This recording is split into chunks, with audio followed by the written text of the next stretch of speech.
The electric car market is exploding, especially in China, where there is the largest market for electric vehicles.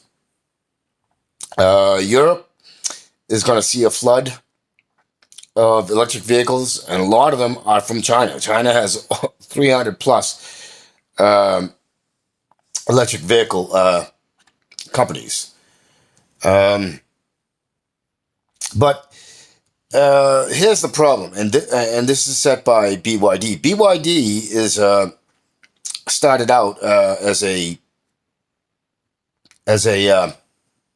battery technology and energy company. Warren Buffett was one of the major uh, investors in BYD. Now, recently, BYD is who also they make smartphones and other stuff like that, but they uh, got into the electric car market, and their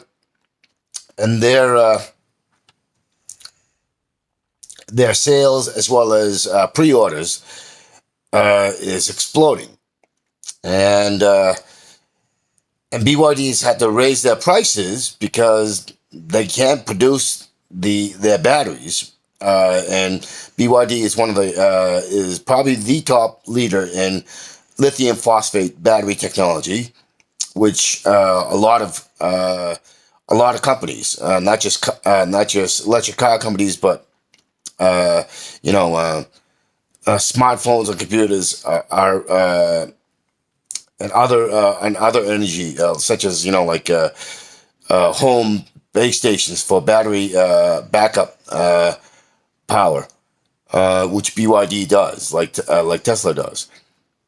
So this what it is they've stretched themselves along with all the other companies too far, and so the infrastructure that I talk about on my other videos, the renewable infrastructure, renewable green energy infrastructure I talk about, um, the proposal plan that I have on other vehicles would offset the high demand and would allow an ICE vehicle, which is the internal combustion engine, but rather than using fossil fuels, you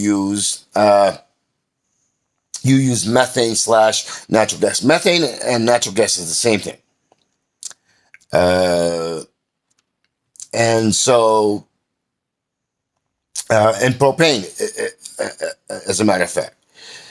Um, so, but so my infrastructure proposal would basically have methane produced at the point of use. So every home, every residence, like apartments and condos, every business, every government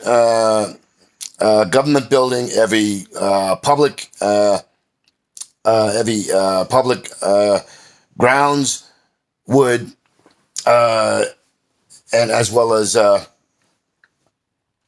landfills, you name it, would be producing methane slash natural gas at the point of use.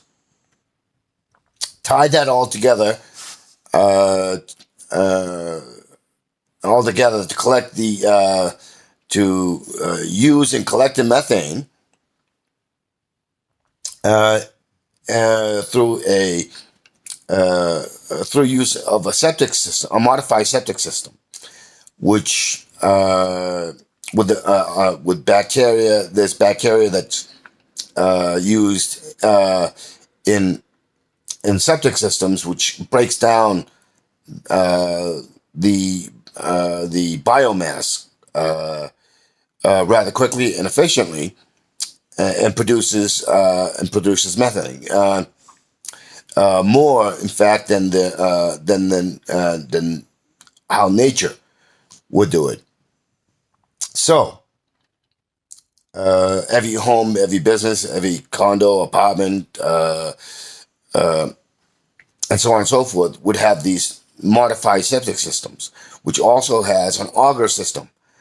Um, if you've ever been ice fishing or anything else, an auger is something that basically spins and pulls up drills in, but pulls up and away the ice.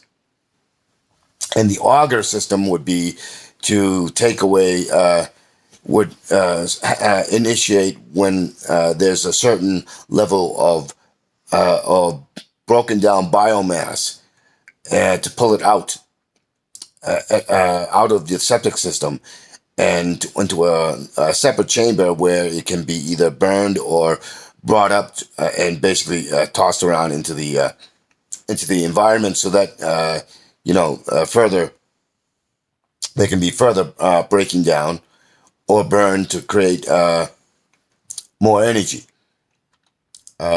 With obviously a with a with a carbon filter that would filter out because carbon naturally, uh, when you when you put two carbon atoms close together, they naturally want to connect without any come together without any outside energy or impetus. So, and this is where this is also can be used to increase graphene, and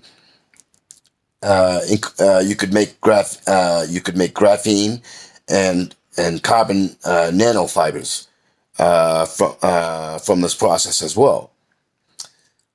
So that would also lessen the impacts of carbon going into the atmosphere and environment.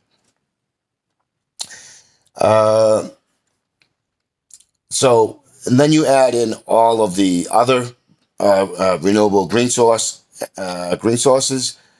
um, and I differentiate my infrastructure program because I don't uh, uh, my wind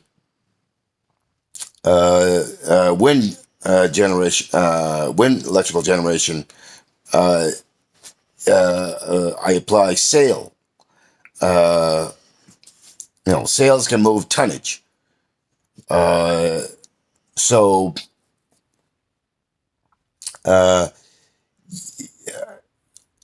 and we've all played with those things where we, did that toy where it's on, we blow on it and it turns that thing. Well, using sails, but at a uh, that are at a smaller scale. It can be brightly, you can make it brightly colored, and you can actually increase jaws by making it, instead of using, you know, we can use a multiple amount of different sorts of fabric. Um, uh, but we could also uh, use silk. We can use crap. I can't think of the. Uh, I can't think, but we can use hemp. We can use all sorts of others. Uh, but the lighter, the better. Obviously, um, silk, because it gets stronger when it gets wet, and it's less, and it uh, it has a long term durability, far longer, and less likely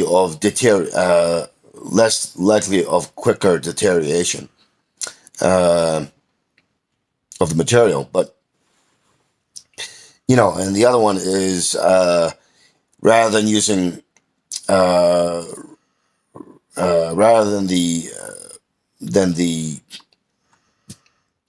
uh, rather than the photovoltaic cells and solar power. You can use it. Obviously, you want to use it, but I also have the energy one where we use magnifying, and we point that at and it tracks the sun, and it goes onto a glass tube which has water, and it boils the water, creates a steam, and it turns a steam powered turbine, and it can be made into small scale.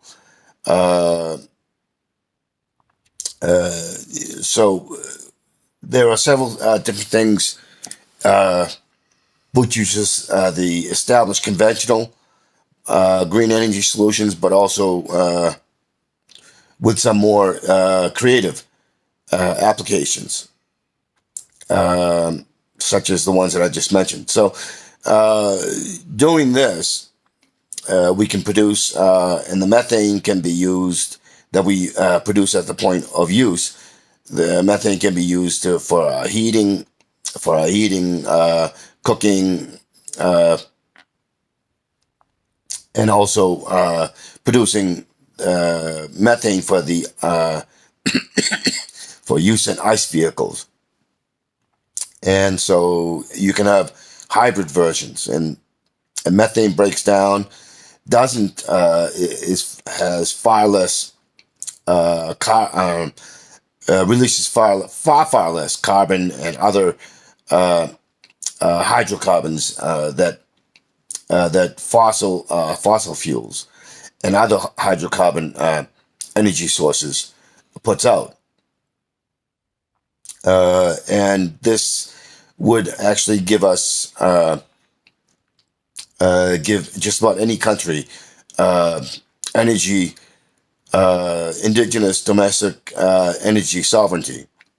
Um, the larger your population, and the and also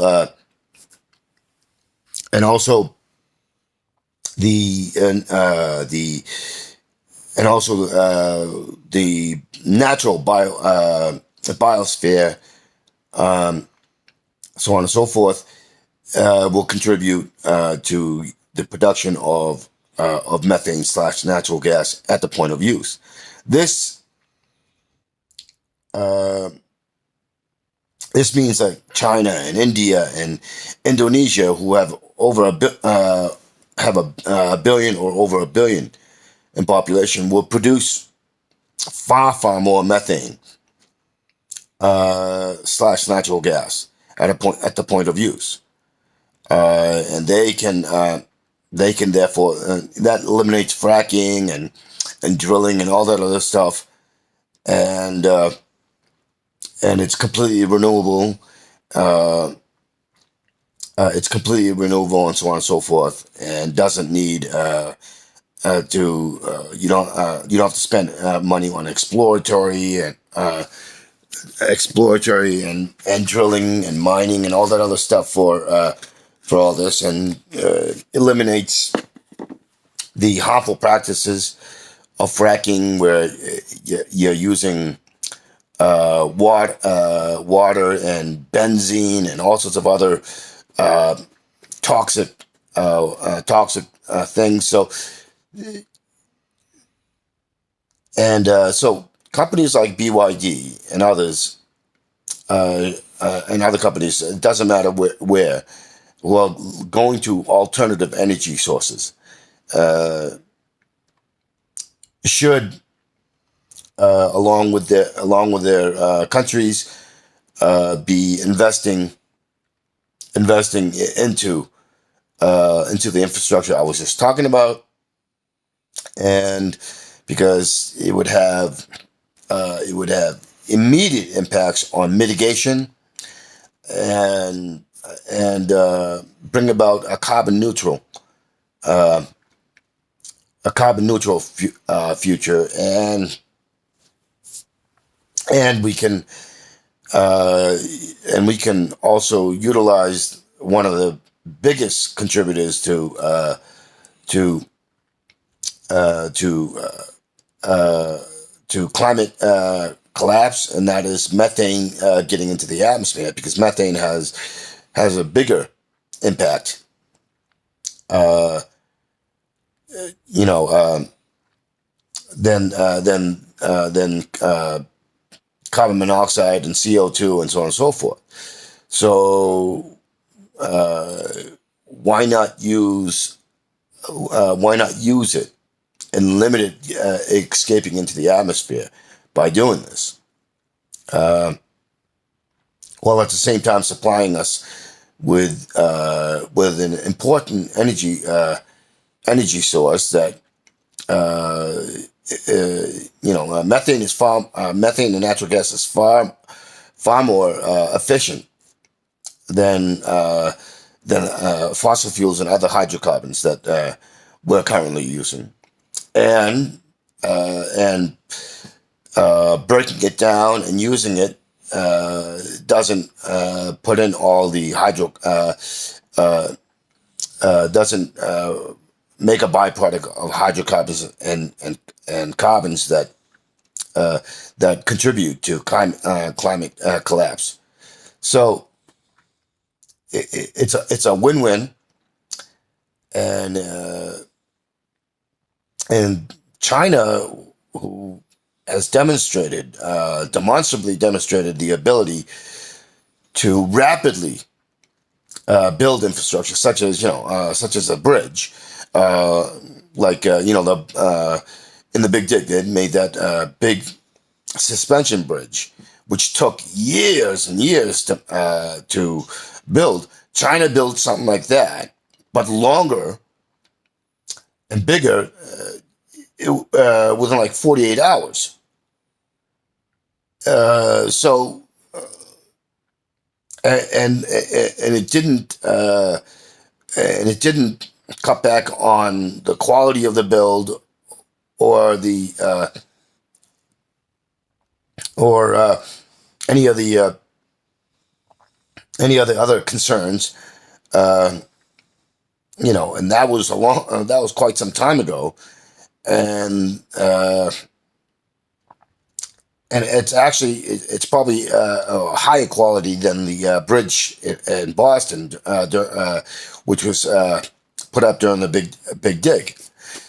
And so China, the bridge example is just one, but there's a ton of infrastructure that China has built and has done it in record time, insane record time, without skimping on quality and safety.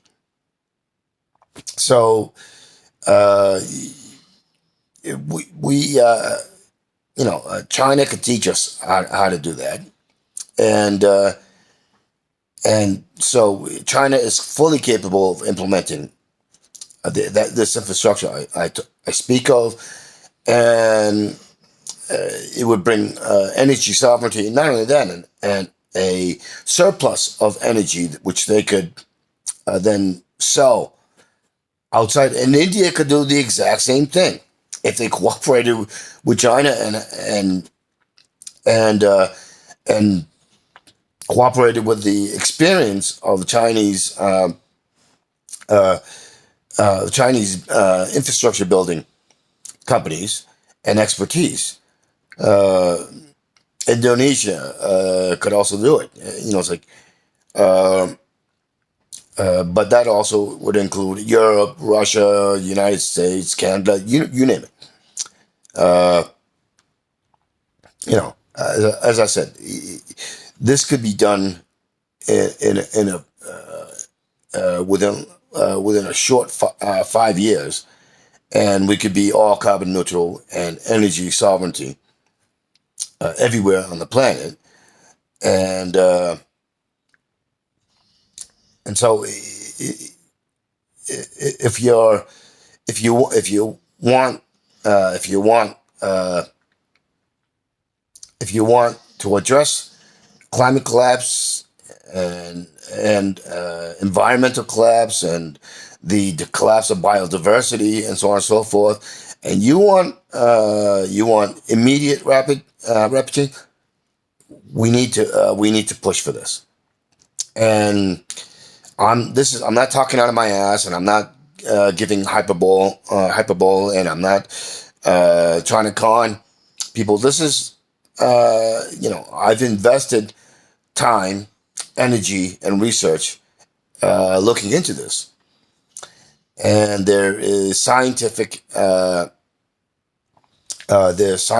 and as well as engineering uh, uh,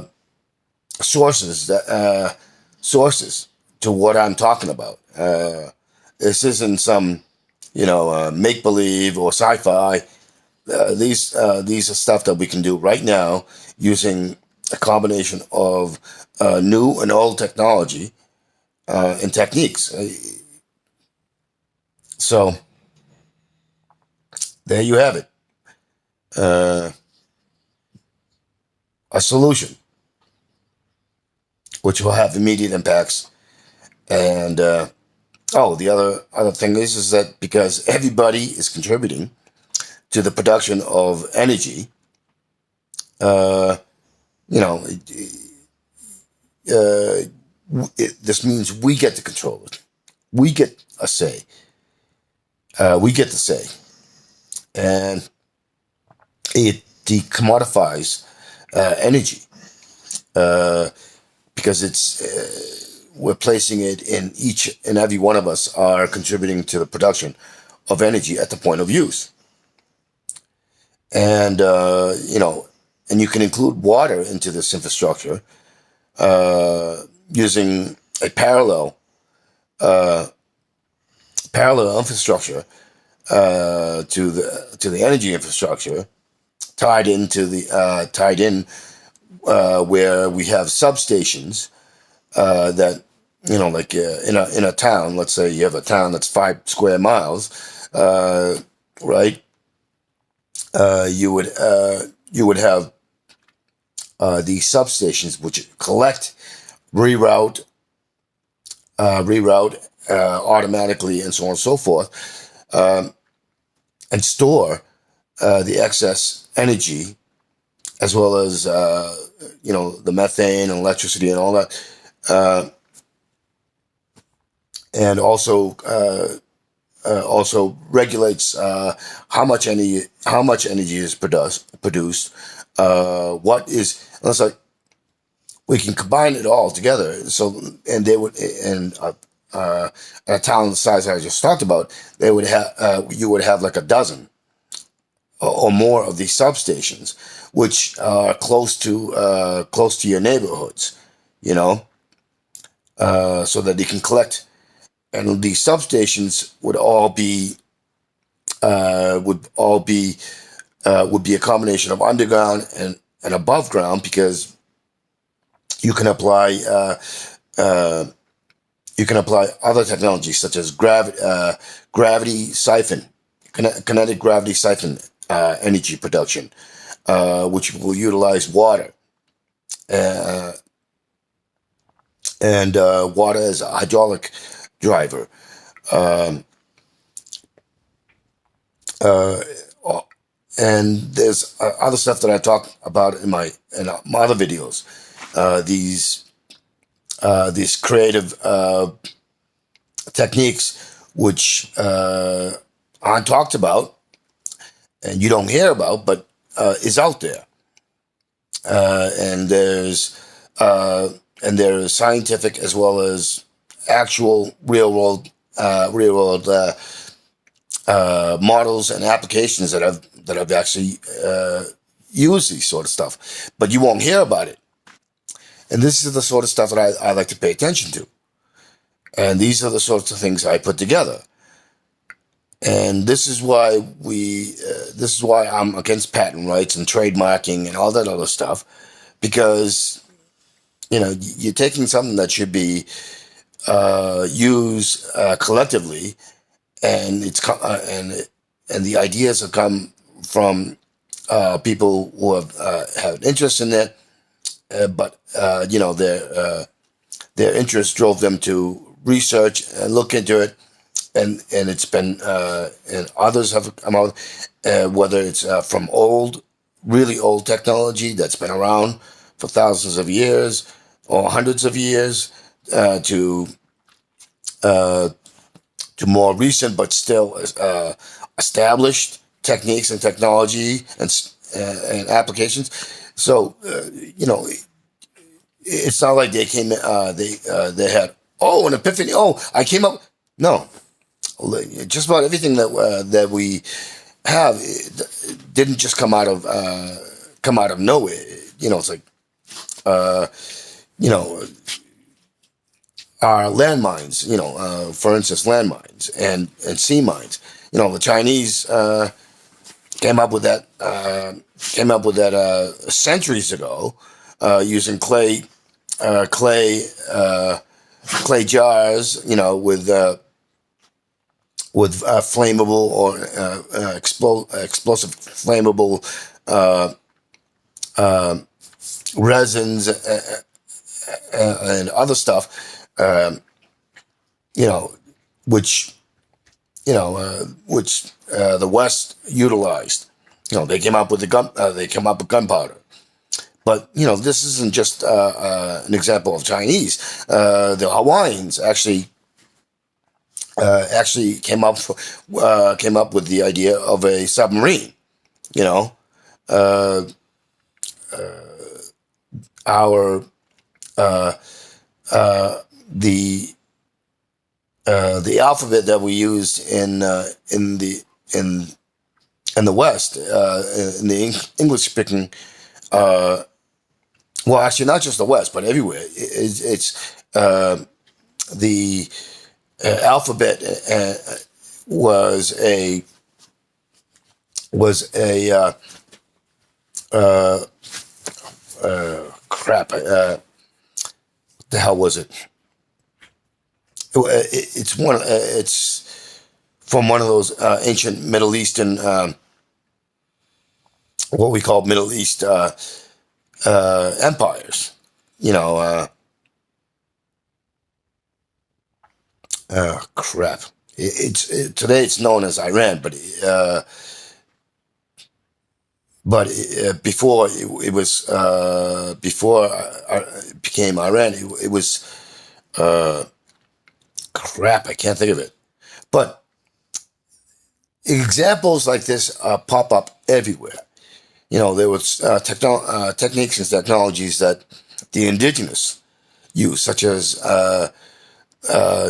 maize, indigenous of North and Central and South America, which also includes uh, Mexico. Um,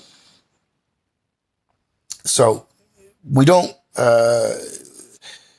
knowledge knowledge and application of knowledge should be a universal thing that we are all entitled to use and not be hoarded under these protectionist rackets that hand over this technology, which it's like a lot of the technology that's used by Microsoft and Facebook and Twitter and your and the cell phone and our smartphones and the internet. And these are all things that that was funded by us, meaning our from our efforts, which we paid taxes.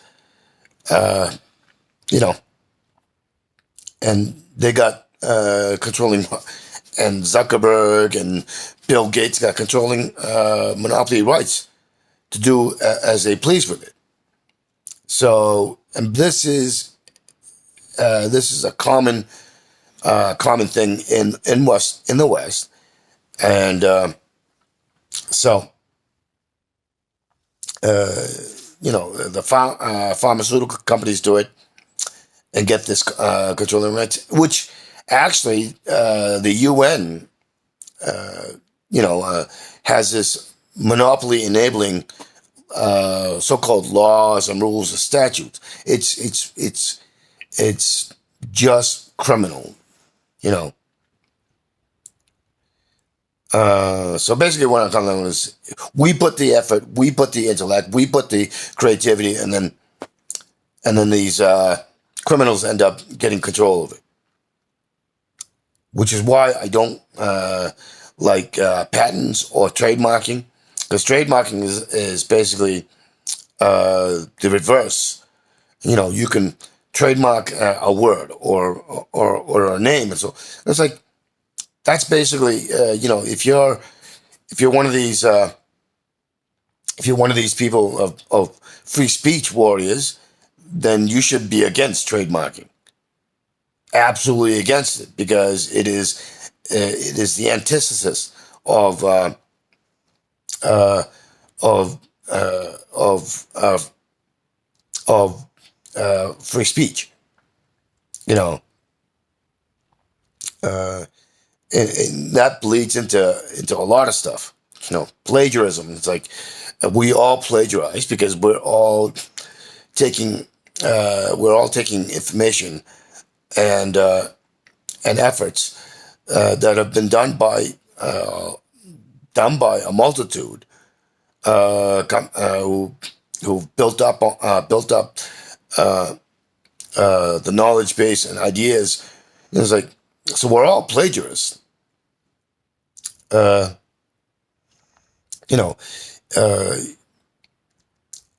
it's it's complete and utter nonsense, and we should really start being able to wake up and understand it in this way. And otherwise, you know, we just keep on giving our efforts, our intellect, our our ability for determination into the hands of the the criminal cons, and and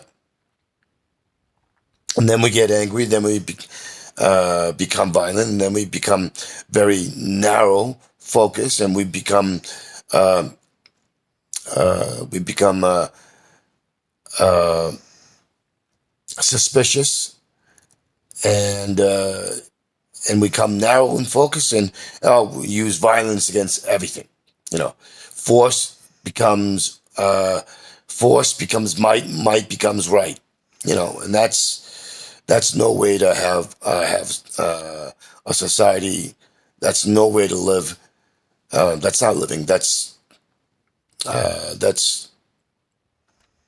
being stuck in a circle of violence.